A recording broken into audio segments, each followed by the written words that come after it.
Warning, incoming game over. Warning, incoming game over.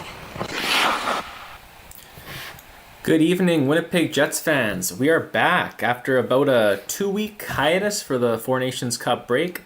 We are back. Post-game show here tonight after a Winnipeg Jets 4-3 shootout victory over the St. Louis Blues, which makes it a franchise record 9th consecutive victory for the Jets, and in doing so becoming the first team in the NHL to hit the 40-win plateau this season. So we got lots to kind of dive into. My name is Ty Dilello. I'm the host here at the Game Over Winnipeg. Before we get into the game recap, I'll just quickly do Hyperdrive Hockey. Check out the flagship show of Game Over Network on the Game Over Network channel. Hyperdrive Hockey, which is all things hockey across various leagues in multiple countries, whatever it is and wherever it is. Max, Daphne, and Kev have you covered for all of your hockey news with a steady dose of fun and fan engagement. You can find Hyperdrive Hockey at Game Over Network YouTube channel, or wherever you listen to your favorite podcast, or on the Hyperdrive Hockey page over at our website, thegameovernetwork.com. Check it out because there's lots of great content on there. So tonight's game, we'll go through the goals quickly. Nikolai Ehlers got the game scoring opened up about 5 minutes into the game from Perfetti and Nemesnikov. Shortly thereafter, Robert Thomas scored to make it 1-1 before the period was done. In the second period, Gabe Vilardi scored to make it 2-1 Jets, and that's how the game would sit until the third period when Robert Thomas scored once again for the Blues. Only 16 seconds into the third period, he scored to make it 2-2. The Blues had a go-ahead power play goal from Pavel Buchnevich to make it 3-2. And then when all hope seemed lost, Gabriel Vilardi scored with a nice tip with 30 seconds left with the goalie pulled, which tied the game at 3. Overtime solved nothing. And then in the shootout, it was Kyle Connor who scored the lone goal in the second round, and the Jets pulled out a 4-3 victory. Eric Comrie gets the win in net with 21 saves. I thought he looked pretty good. And yeah, the Jets escaped with a 4-3 victory, which feels really good because it looked like just kind of the way the pendulum was shifting in this hockey game tonight, that the Jets were going to lose. So for them to kind of come back and stay with it in a game where they obviously did not play anywhere close to their best, which I will get into now. Great to get the 2 points, 9 straight win, 40 wins, just inching closer and closer to, bringing home a division title, and, securing, a pretty good first round playoff matchup. That's the goal. So tonight's game was a bit of a snoozer. Tonight. I didn't really love. I don't know. I was actually kind of flipping back and forth between the curling game. For those not curling fans, it was the women's Canadian national semifinal tonight between Ontario's Rachel Homan against Manitoba's Carrie Einerson. Homan won the game, and usually I'd be watching just the Jets game anyway, but just there wasn't really a lot kind of going on in the hockey game. I just found myself flipping back and forth, more than I wanted to. I'll put it that way. It was kind of a dull first 55 minutes of the game. Sure, there were a couple of goals. And then kind of all hell kind of broke loose with about 5 minutes to go in the game. It's a tie game, 2-2. It was a Neil Pionk. Neil Pionk loses his stick and is chasing a St. Louis Blues player on a breakaway. He kind of ties him up and takes not one but 2 penalties, giving the Jets, with 5 minutes left, they now have to kill off, a 4-minute power play, which totally, tilted the game. And that's something I don't like when you don't have a stick, that you're out there still like defending, or when you don't have a stick, go to the bench and either get off the ice or grab a new stick. Like, you are totally useless, in that scenario. I would have preferred the St. Louis Blues player to have a breakaway on Eric Comrie than take a double minor. Take a 4-minute power play, which they could score 2 goals on the power play, which they almost did. As opposed to just having a breakaway where you could still possibly make the save. And you see that kind of time and time again. You see that, when teams are trying to kill a penalty, and one of the defenders breaks a stick, and they're kind of like a pylon on the ice. Go to the bench, get a stick, or get off the ice. I've seen that so many times this year, and I don't get it. Obviously the teams know more than I do, and they've been instructed to stay on the ice. But to the fan, to people watching the game, it doesn't make a whole lot of sense. So the Jets get on the penalty kill with about 5 minutes left. And they're just about to kill the first double minor penalty off. And with about 20 seconds left on that, St. Louis scores. Pavel Buchnevich had a great shot off the post and in to score to make it 3-2. And I kind of chuckled. I chuckled to myself when that goal did go in, because I'm someone that has Pavel Buchnevich on my top fantasy hockey team. And had him on the bench tonight. With pretty much everybody playing tonight. He was a player that had to go on the bench. I played Ovechkin and Keller and Marchenko over him, and whatnot. And Buchnevich had a goal and 2 assists tonight, and really showed it to me that I should have played him. But it's been a rough year for Pavel Buchnevich. We'll put it that way. He's a player that's kind of underproduced, compared to his yearly totals over the last 3-4 years. He's a player that's been rumored to maybe be on the trade block, maybe not. He's a player who has a new contract, an $8 million contract that kicks in next year. I believe he's making 5.5 at the moment. Interesting trade piece potentially, but like I said, he struggled a lot this year, but tonight he was awesome. Goal and 2 assists. Made me kick myself. And with that, the Blues, went up 3-2.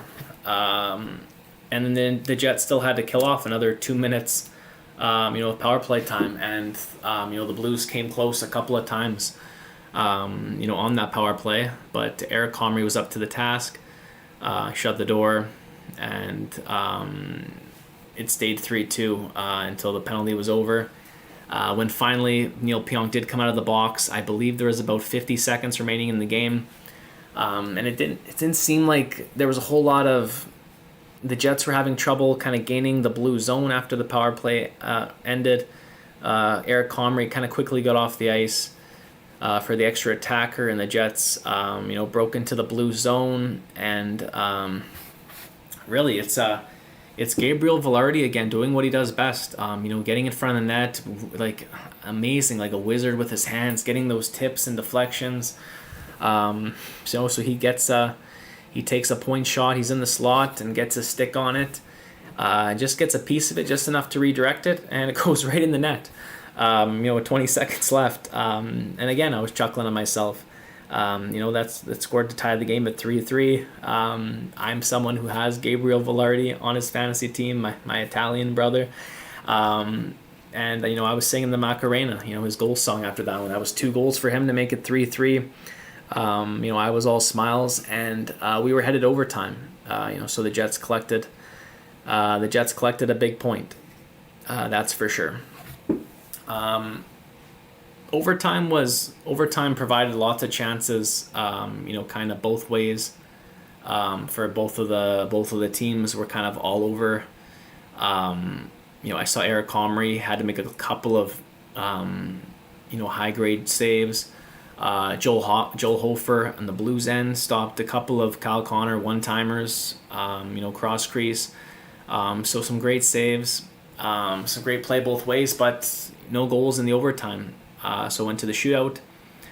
Comrie made a couple of saves. Hofer made a couple of saves. But in the end, it was a Kyle Connor shootout winner. to make it to give the Jets the win. So that kind of a quick game recap, if you will. I'm looking at the chat. Pelly Lindbergh, our lone person watching, says, "Go Jets, go!" Yes, of course. Pelly Lindbergh says, "Why didn't Villy and Velarde play in overtime? Velarde had 2 goals tonight." Yeah, Pelly. Thanks for watching, by the way. I thought Billy Heinola, for one, obviously this was his first NHL game in about, I don't know, I think he was scratched at least 10 games before the break. I saw he went down somewhere warm. I'm sure he was very happy to get into the lineup tonight. I thought he did all right.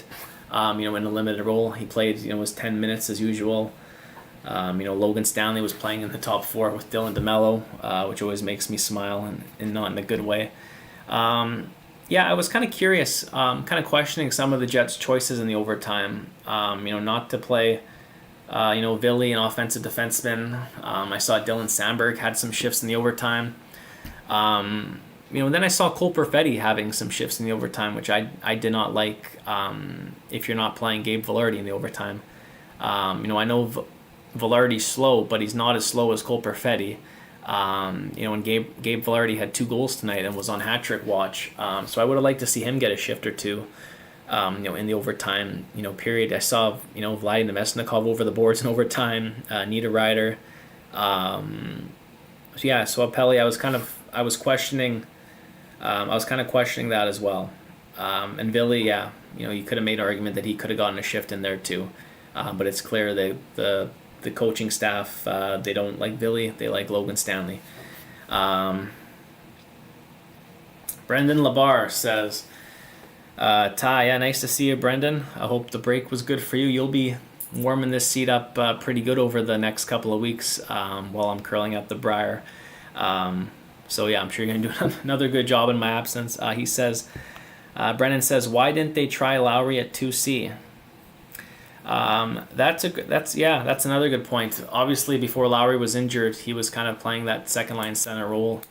I think they wanted to go back to Old Faithful. Lowry, Appleton, Niederreiter. That was a very successful third line at the beginning of the year. I think Nemesnikov, Perfetti, and Ehlers have had some chemistry as of late. We saw that with the goal in the opening period that Nikolai Ehlers scored. I think Lowry will definitely be given an opportunity to be the 2C later in this season if the Jets do not go out and acquire a second line center before the deadline. I think that they're not playing him at 2C. Number one, this was Lowry's first game in a while. And number two, I think they want to I think it's clear the Jets are going to make a couple of upgrades to their lineup. And I totally anticipate the Jets picking up somebody, that would force Lowry to be playing third line center. But if not, yeah, by all means put him up there because he showed that he could definitely play in that role. So let's see what happens. Let's go to, God, this was a long kind of breakdown. Let's do another ad read and then we'll talk about, I guess the big news of the day. Which we'll get to. Game Over Network, LaRouche. Okay, Game Over Network is an independent production focused on community, inclusion, and quality people. So if you're interested in supporting the Game Over Network, we have crowdfunding options available. In the description of this episode, you'll find a link to our Patreon page. And we're also working on a page through LaRouche, which is a crowdfunding platform originating for companies in Quebec. For LaRouche, we're aiming to raise $15,000, and if we hit that goal, we'll gain access to government grants that will allow us to employ more people. So if you have any ideas for what you'd like to see as giveaways from these crowdfunding efforts, please let us know in the comments, Twitter, Instagram, our Discord server, or the Blue Sky app. Please check us out. Please comment. Even comment on these damn videos. Like, I hate just talking to myself for the 2 hour, for the half an hour, whatever it is. Brendan, if you're here, what do you think of my new webcam? I got Andrew mailed me a new one here. Looks to be okay from what I'm looking at, but let me know if it's doing okay. I'm sure my sound's still not amazing, but this camera seems better than the old one at least. Okay, big news of the day for the Jets at least. The Jets, we usually don't get many signings or trade news during the season at least. So when the Jets are able to lock up one of their own, it's always a really good thing. And that's what the Jets kind of went out and did today. They re-signed pending unrestricted free agent Vladislav Nemesnikov to a 2-year contract worth $3 million per season. A very good contract, for a very good Swiss Army knife utility player. Very happy for Vlad. Very happy for the role that he's kind of carved out in the Jets. This was a player that was kind of in hockey purgatory. He was very nomadic. He couldn't really find a home, a long home. He couldn't really find his role on a team for a while. He had some success when he broke into the league with Tampa Bay. I believe he had a 44-point season in 62 games. And then he got traded once, and it just became a carousel of trades. It seemed like every season Vladdy was on the move. So first he went to New York, then he went to Ottawa, then Colorado, then Detroit, and then Dallas, and then back to Tampa, and then finally to Winnipeg. So he's on his 6th or 7th team, and I think aside from Tampa, this is now the longest tenure that he's had is with the Jets, and he has a role. Even in Tampa, I think he played kind of sporadically at times. They didn't really know how to utilize him. Vladislav Nemesnikov is just a true pro through and through. He's a player that showed that he can play anywhere up the lineup. First line, second line, third line, fourth line. You can plug him in, and you really don't have to worry. He's going to play his game. You know what you're getting with him. He can provide a spark. He can provide, a timely play, a goal, pass. He plays the right way. He sets an example for the younger players, on the team. He's on pace for another great year. He's got 30 points now, I believe, in 52 or 53 games. So that's, over half a point per game. He's kind of, if he plays the full, 82 games, he might surpass his, high total of 44 points in the NHL. It's still possible, I think. Maybe not. Well, maybe. I don't know what the projections are, but he'd be close. So it's a really good signing for the Jets. The one question I kind of have with it, what does this mean for, let's say, a Brad Lambert? I'm kind of curious, because I know in training camp that was kind of the one job. Besides the fourth line, the one job that players were fighting for was the 2C. Was it going to be Vlad or was it going to be Brad Lambert in training camp? Brad Lambert this year, obviously the Manitoba Moose have been terrible, horrible. Brad Lambert's been arguably their best player, even though he did struggle earlier in the season, I think. He's been really good the last month with the Moose, and probably part of that, or a good reason, is because he's no longer playing center.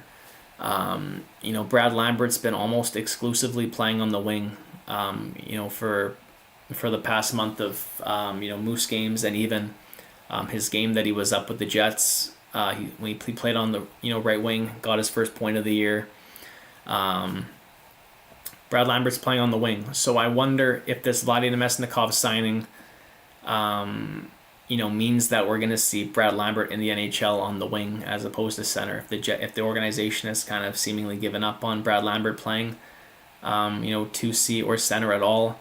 I think the Jets still have hopes of Braden Yeager playing center for the team, but I think that he's still maybe 2 years away, maybe a year away. I'm not quite sure, but I think Brad Lambert is a lot more NHL ready than Yager is, but I think that we're going to see Lambert, when he does get called up again, he will be slotted on the wing.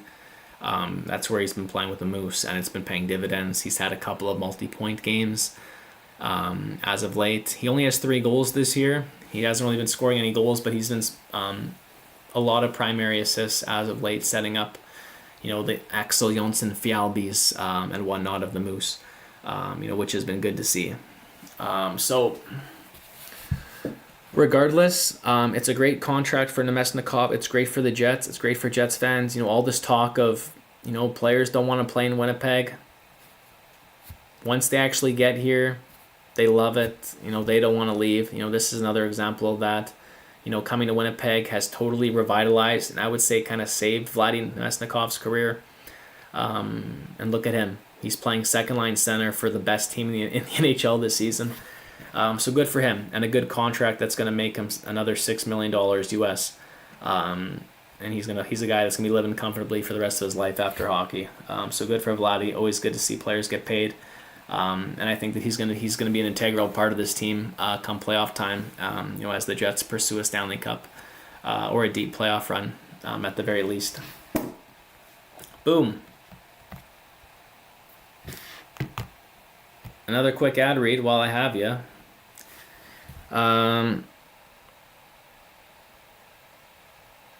So Game Over has you covered after the game, which you're watching right now. But in order to get ready to watch the Jets, you've got to get your Game On too. So Game On Winnipeg is a short-form daily news podcast covering everything you need to know about the Winnipeg Jets, debuting soon. Playoff time next season, I don't know, but eventually you'll be able to get your Winnipeg Jets news in under 10 minutes, Monday through Friday, on the Game Over Network, on the Game Over Winnipeg YouTube channel, and in podcast form, which you can find at thegameovernetwork.com/pages/Winnipeg.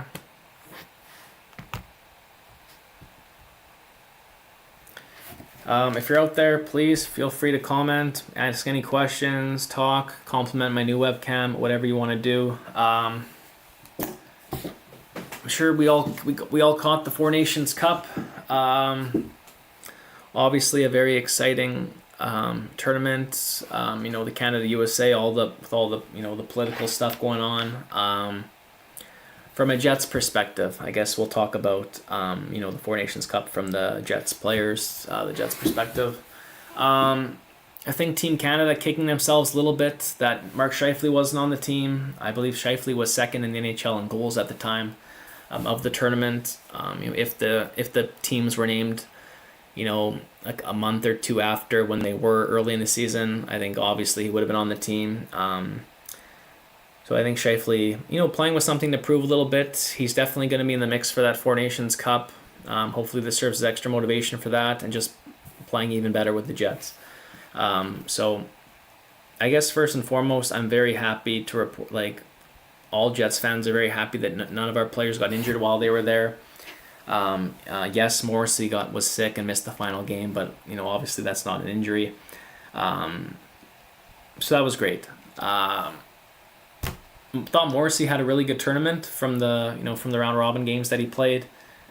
He stepped up the second game and played in Cale Makar's role when Cale Makar was out of the lineup. Morrissey stepped in first line, played power play 1, ran the power play, quarterbacked it, and looked great. So if Josh Morrissey is the number 2, defenseman option in Canada. That was a really cool thing to see, and I look forward to seeing him at the Olympics next year. For the U.S., Kyle Connor wasn't great, and he also wasn't given the proper kind of usage that he should have had. The U.S., you kind of know what you have in Kyle Connor, one-dimensional. Scorer, shooter. He's not a guy that you play in the bottom 6 or on the 4th line at all if you're going to play him at all. So I liked how he started the first game on the first line. He didn't maybe produce, what you may have expected, but the instant demotion to the fourth line for the rest of the tournament, didn't love that. Then obviously he wasn't producing on the fourth line, playing with Brick Nelson and Trocheck. And then in the final, he was scratched, which was kind of surprising. I thought that, and definitely looking back on it, the fact that the USA lost and they weren't able to solve Jordan Binnington, in a game that you're getting goalied, you need those natural snipers, those goal scorers, and having a guy like Kyle Connor sitting on the bench, for that game, because he's a guy that could break the game open with one shot. And I'm sure looking back, the US, if they could do it again, they probably would have played Kyle Connor in that final game. They didn't, so be it. Kyle Connor came back to the Jets motivated as ever. He flew right, from Boston to St. Louis. He wanted to play in this game tonight. He looked fine out there. Had an assist or two, I think. He got his 40th assist tonight. I know that. So yeah, good for Connor. And then the God, Connor Hellebuyck, had a really good tournament. There's some. I think that he did kind of well to, push back on the narrative that he's not a big game goaltender. Through the round robin, he allowed one goal against in the Canada game that they won and in the Finland game that they won. And then he was rested against Sweden. Jake Ottinger started that final round robin game as it did not matter. And Sweden actually won. In the final, Hellebuyck played solid against Canada. Obviously Jordan Binnington stood on his head and kept, Canada in the game. But Hellebuyck was very steady all night long. He was excellent. So I don't pin that loss on Hellebuyck at all. He played very well. He made some big saves.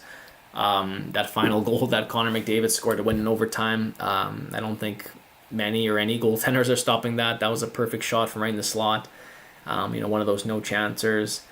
So nothing but positive things to say about Hellebuyck, and that was reiterated by every Team USA player that was asked about him after the game. I think I saw Zach Werenski was asked. He said that Hellebuyck is the best player in the world, including McDavid. Connor Hellebuyck is the best player in the world, which is a very big compliment. Just saying how he's, like other players on the team were saying, how he's so much better than any other goaltender in the NHL, that he's so smart, just so calm in the net, and they can't wait to play again in front of him, next year in Italy at the Olympics. So a lot of high praise for our Vezina Buck, which was great to see. Obviously he wasn't going to play tonight. Comrie can play this game, and honestly, I would almost play Comrie again against San Jose on Monday. I'm sure Hellebuyck will play. But you could make a case to give Comrie one more game, and then get Hellebuyck back in his groove with the Jets. We'll see what they do. Like I said, I still expect them to play Hellebuyck. And yeah, we're gonna go to overtime now. If you have any questions, now's the time. I'll do a quick ad read for the merch. Throw that up on the screen. So what better way to support something that you love than by rocking it as clothing? Game Over's apparel line has dropped with 3 unique designs. Whether you feel the nostalgic pull of our retro skater design, want to make a statement with our established design, which is currently on sale, want to wear your love for goalies proudly with our Live and Die by the Goalie design, or if you just need another coffee to get you through the winter, we got you covered. So designed by Brady Chalice from Game Over Winnipeg. Use the QR code on the stream now and take a look through our apparel store and help us rebuild local sports media in Canada while repping your great community. Some nice stuff. Some very nice stuff. Please check it out. It's greatly appreciated.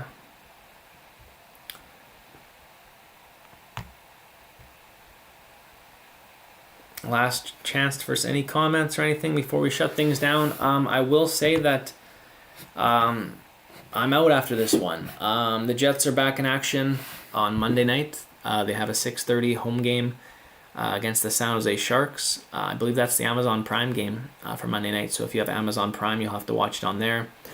I will be at the game. I'm going to the Sharks game on Monday, which means that Brendan Labarre from Game Over Winnipeg, he'll be here filling in. And not just filling in, he's going to be running the show, as I'm peacing out after this. Wednesday, I'm headed to the Briar, which is the Canadian Curling Championships. I'm a curler. I'm the skip of Team Newfoundland and Labrador, and I'll be curling at the Briar for the next 2 weeks. So in my absence, Brendan Labarre will be there every game. He's got a great setup. He's a very good host.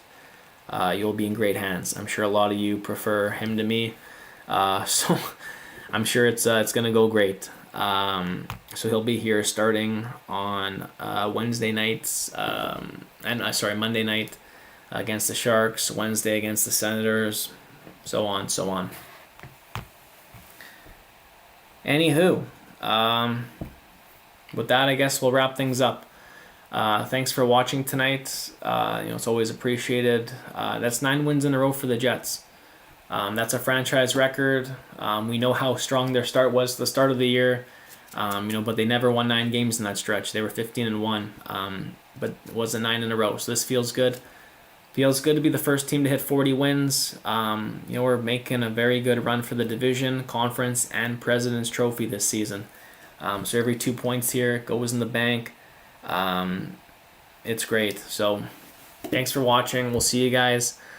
I'll see you in a couple weeks, but you'll come back here on Monday after the Sharks game, and Brendan's going to be here. So peace.